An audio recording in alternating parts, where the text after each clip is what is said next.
Hi students, you're most welcome on my channel Active Classes for Science and Maths। आज हम आपको force and motion, force का motion के साथ क्या रिलेशन है स्टूडेंट, आज हम उसको आपको बताने जा रहे हैं। इसके साथ ही साथ आपको न्यूटन ने जो लॉ दिया है, न्यूटन के 3 लॉज हैं, उसको भी हम विस्तार से चर्चा करेंगे। सबसे पहली बात आप ये समझिए कि फोर्स क्या होता है। A force is an action. एक फोर्स एक प्रकार का एक्शन होता है, क्रिया होता है that can cause an object to change it velocity और इट शेप और to resist other forces as like pulling and pushing. जैसे एक फोर्स एक तरह का एक्शन है जो कि किसी ऑब्जेक्ट की को वेलोसिटी को चेंज कर देता है, उसके शेप को चेंज कर देता है। और ये फोर्स एक तरह से नहीं, कई तरह से एग्जिस्ट करता है। जैसे कोई खींचने पे कोई डोर ओपन हो जाता है, पुश करने पे कोई डोर ओपन क्लोज हो जाता है। इसी तरह आपका टैप है, टैप पुश करने पे क्या होता है, पुश करने पे क्या होता है, ऑन हो जाता है और फिर पुल करने पे ऑफ हो जाता है। तो इसमें बहुत सारे फोर्सेस एग्जिस्ट करती हैं। और फोर्स के विदाउट फोर्स ना तो कोई मोशन हो सकता है, ना तो कोई वेलोसिटी हो सकती है, ना तो डिस्प्लेसमेंट हो सकता है। जैसे कोई भी बॉडी एक जगह पे अगर है रेस्ट पोजीशन पे, तो ऐसे ही स्थिति में वह बनी रहेगी जब तक उसमें कोई एक्सटर्नल फोर्स अप्लाई न किया जाए। जब तक उस पर कोई बाहरी फोर्स, एक्सटर्नल फोर्स अप्लाई न किया जाए, तो बॉडी एज इट इज़ बनी रहेगी एज सेम पॉइंट। तो ऐसी स्थिति को जिसमें कोई बॉडी एक ही स्थान पे है और उसमें कोई डिस्प्लेसमेंट नहीं हो रहा है, कोई वेलोसिटी नहीं है, कोई चेंजिंग नहीं है, तो इसका ये मतलब हो गया कि वो बॉडी मोशन में नहीं है, वो बॉडी रेस्ट पोजीशन पे है। उसके लिए ना तो कोई वेलोसिटी है, और जब वेलोसिटी नहीं है तो एक्सीलरेशन भी नहीं है। तो न्यूटन्स ने एक दिन न्यूटन्स एक एप्पल ट्री के नीचे बैठे थे। उन्होंने एक एप्पल उसी समय फॉल ऑन द अर्थ पे गिरता है, तो न्यूटन के दिमाग में तुरंत ये बात आती है कि ये एप्पल क्यों नीचे की ओर ही गिरा, क्यों नीचे की ओर ही फॉल डाउन हुआ, क्यों ऊपर की तरफ नहीं गया।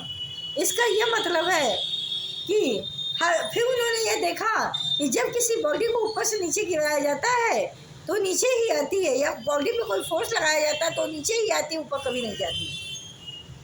तो उन्होंने ये निष्कर्ष निकाला कि इसका मतलब ये है कि हमारी अर्थ में एक फोर्स ऑफ अट्रैक्शन है, जो जिस फोर्स ऑफ अट्रैक्शन से अर्थ प्रत्येक बॉडी को अपनी तरफ खींचती है, जिसको कहते हैं gravitational acceleration, gravitational force. It is denoted by, force is denoted by capital F. अब न्यूटन्स ने मोशन के लिए उन्होंने 3 लॉ दिया, इसी बेस पे उन्होंने 3 लॉ दिया। First law of Newton means movement of inertia.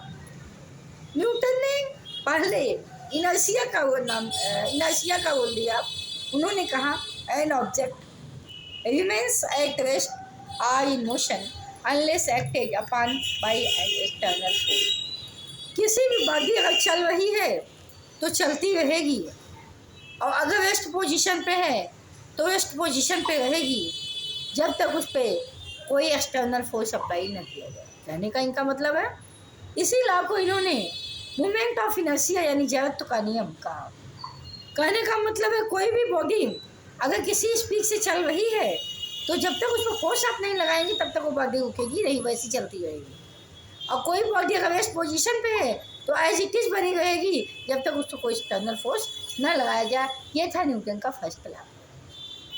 जैसे इसमें क्या क्या एग्जाम्पल्स हो सकते हैं, किसी बॉल को पुश करना, किसी बॉडी को पुश करना, किसी बॉडी को पुल करना, और किसी बॉडी को अगर मूवमेंट में कोई बॉडी है उस पर एक्सटर्नल फोर्स लगा के उसको रोक देना, स्टॉप करना, ये सब इसके एग्जाम्पल हैं। कहने का मतलब बॉडी की स्थिति तब तक नहीं चेंज होगी, चाहे वो मोशन में है तो मोशन में रहेगा, रेस्ट में है तो रेस्ट में रहेगा, जब तक उस पर कोई एक्सटर्नल फोर्स न लगाया जाए। ये था न्यूटन का फर्स्ट लॉ। अब देखिए न्यूटन के सेकंड लॉ में न्यूटन ने क्या कहा था। The force acting on a object, जो भी फोर्स किसी ऑब्जेक्ट पे वर्क करता है, इज इक्वल टू, वो इक्वल होता है to mass multiplied by acceleration. जब आप मास के उस चलती हुई बॉडी का मास और एक्सेलरेशन का मल्टीप्लाई कर दीजिए तो उस पर लगाए गए फोर्स के इक्वल होता है, यानी ये होगा F equal to m into a. ये है न्यूटन का second law. The force acting on a object is equal to the mass multiplied by acceleration, माने कि किसी भी ऑब्जेक्ट पर लगाए गए फोर्स इक्वल होता है उस मास के, उस बॉडी के मास और उसमें होने वाले एक्सेलरेशन के मल्टीप्लिकेशन के इक्वल होता है। इसके बाद न्यूटन ने दिया थर्ड लॉ। न्यूटन ने दिया थर्ड लॉ ऑफ मोशन, जिसको एक्शन रिएक्शन का मोशन कहते हैं।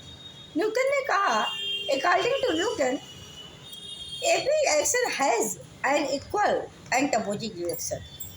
जो भी आप एक्शन करते हो उसके विपरीत, जो भी एक्शन आप करते हो उसके अपोजिट डायरेक्शन में उतने ही अमाउंट में पीछे की तरफ फोर्स लगता है।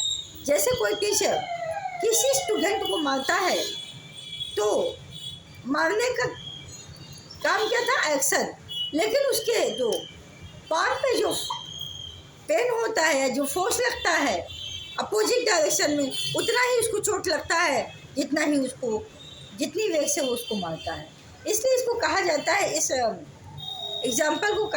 एग्जाम्पल में बताया न्यूटन ने कि F is equal to minus F। जितना फोर्स अप्लाई करते हैं उतना ही फोर्स अपोजिट डायरेक्शन में भी लगता है। इसको बोलते हैं एक्शन रिएक्शन का फोर्स। जैसे आप देखिए, इसके बहुत सारे एग्जाम्पल हैं। थर्ड लॉ ऑफ मोशन के बहुत सारे एग्जाम्पल्स हैं। जितना पीछे करके आप किसी बॉल को फेंकते हैं, वो बॉल उतनी ही पीछे डायरेक्शन में फोर्स लगाती है। तो न्यूटन ने ये 3 लॉज दिया। ये 3 लॉ फोर्स एंड मोशन पे बेस्ड है। तो पहला लॉ था इनका inertia, movement of inertia. Second law था F equal to m into a. Third law था F equal to minus F। जैसे कोई भी रॉकेट है या कोई भी एरोप्लेन है, जितना वो आगे अपने पर से, जितना वो अपने को आगे बढ़ाती है, उतनी ही फोर्स से वो पीछे भी लगाती है, तब वो आगे बढ़ पाती है।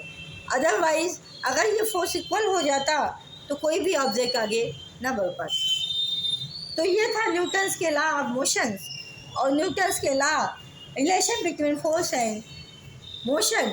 आज हमने आपके सामने इसको डिस्कस किया। कल फिर मिलेंगे न्यू टॉपिक के साथ, न्यू एनर्जी के साथ।